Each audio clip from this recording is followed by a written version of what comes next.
Good morning to all of you. Today I am going to teach you subject science and my topic is reproduction in animals.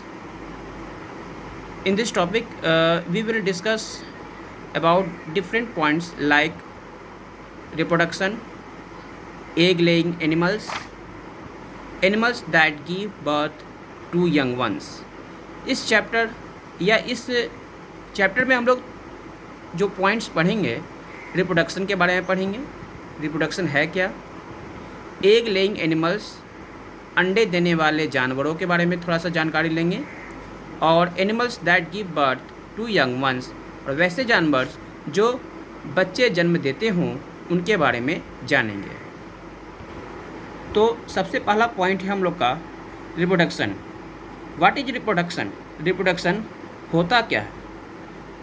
The reproduction is a process by which living organism produce their own kind is called reproduction. Reproduction होता क्या है? Reproduction उसे कहते हैं जिसमें किसी भी तरह के living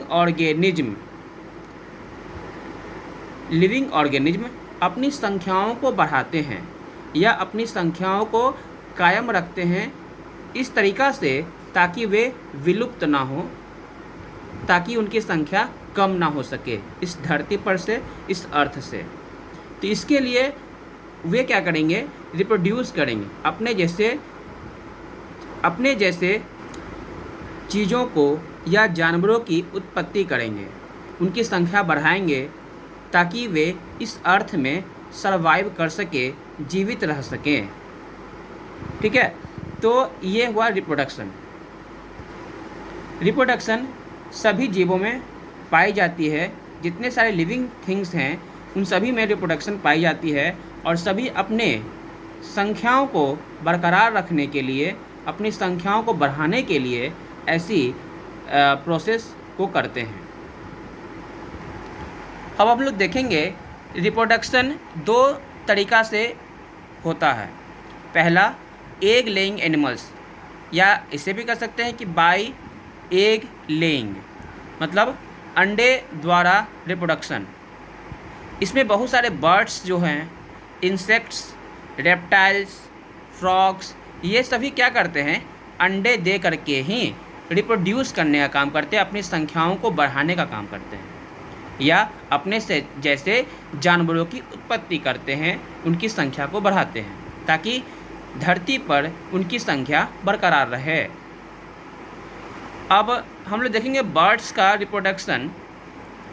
all birds lay eggs usually in nest. Egg have a hard shell to protect the baby inside. बहुत सारे जो बर्ड्स जो हैं अंडे देती हैं, उनके बाहर के जो सेल होते हैं वे अंदर वाले पार्ट को कवर करके रखते हैं और बचाने का काम करते हैं। ठीक है, और इनकी जो मदर होती है, इनकी जो माएँ होती हैं, इस अंडे पर इस तरीक़ा से बैठते हैं ताकि अंडा वार्म हो जाए, गर्म हो जाए, और एक समय पर आने पर वो आसानी से हैच करे, और हैच होने मतलब फूट जाने के बाद उसमें से अच्छे से मतलब एक बेबी बर्ड्स का जन्म हो सके।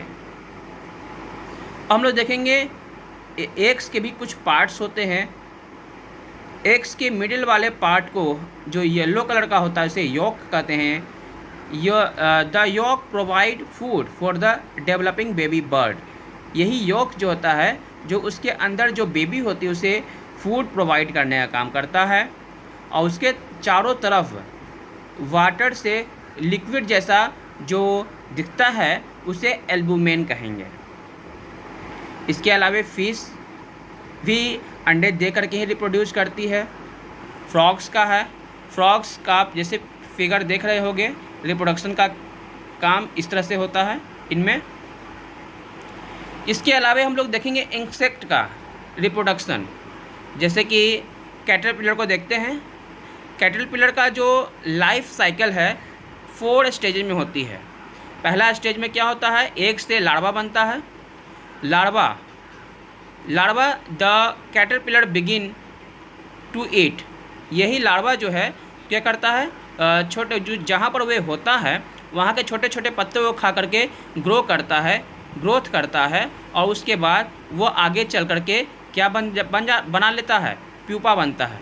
वो प्यूपा कैसे बनाता है?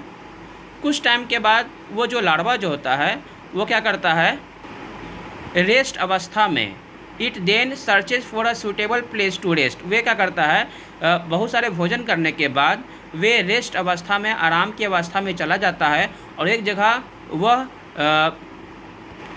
जगह किसी भी जगह पर, पत्तों के किसी भी पार्ट्स पर वह रुकने के बाद क्या करता है, वो अपने चारों तरफ सिल्क का धागा, सिल्क स्पिनिंग है, then it started spinning a silk thread around itself. अपने चारों तरफ क्या करता है, सिल्क का धागा जो है चारों तरफ घुमावदार जैसा चारों तरफ लपेट लेता है, जिसे हम लोग कोकून कहते हैं। और यही कोकून जिसे हम लोग प्यूपा के नाम से भी जानते हैं। और ये इसी प्यूपा जो आगे चल करके इसके अंदर से क्या निकलती है, बटरफ्लाई निकलती है, तितलियाँ निकलती है, जो कि आगे चल के एडल्ट बटरफ्लाई बन जाती है। बहुत सारे रेप्टाइल्स भी हैं, अंडे देने का काम करते हैं और उसी तरह से रिप्रोड्यूस करते हैं। जैसे कि स्नेक्स जो है बड़े बड़े होल्स में अंडे देने का काम करती है, और जबकि टर्टल जो है नदियों के किनारे, समुद्र के किनारे, बीचों पर वे होल्स बना करके अंडे देती हैं उसमें।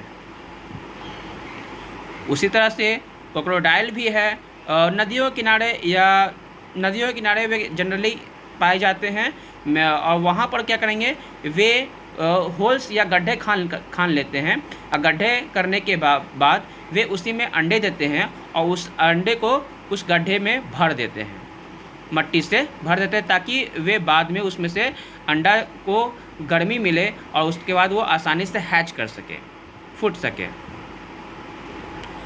अब हम लोग देखेंगे animals that give birth to young ones, जो वैसे एनिमल्स जो बच्चे को जन्म देती है। इस तरह के एनिमल्स में हम लोग मैमल्स को कहते हैं। मैमल्स अर्थात स्तनपायी, वैसे स्तनपायी जैसे कि डॉग, कैट, रैट, सीप, गॉट, ये सभी क्या है, डायरेक्ट बच्चे जन्म देते हैं, ठीक है। और इस तरह से अपने संख्याओं को बढ़ाने का काम करते हैं।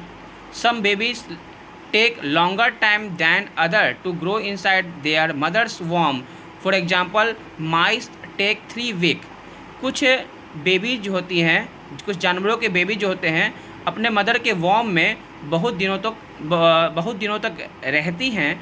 जैसे कि आप देख सकते हो माइस के बारे में क्या लिखा हुआ है कि ये कम से कम जो है मैक्सिमम 3 वीक्स तक अपने माँ के वॉर्म्स में रहती है, ठीक है। इसके अलावे बहुत सारे ह्यूमन बींग्स हैं, वे भी बच्चे जन्म दे करके ही रिप्रोड्यूस का काम करती है, रिप्रोडक्शन का काम करती है। कुछ नोट्स है, जैसे कि duck billed platypus and echidna are the only 2 mammals that lay eggs. ये 2 तरह के मैमल्स हैं जो कि अंडे देती है, याद रखेंगे इसको, ये नोट्स है।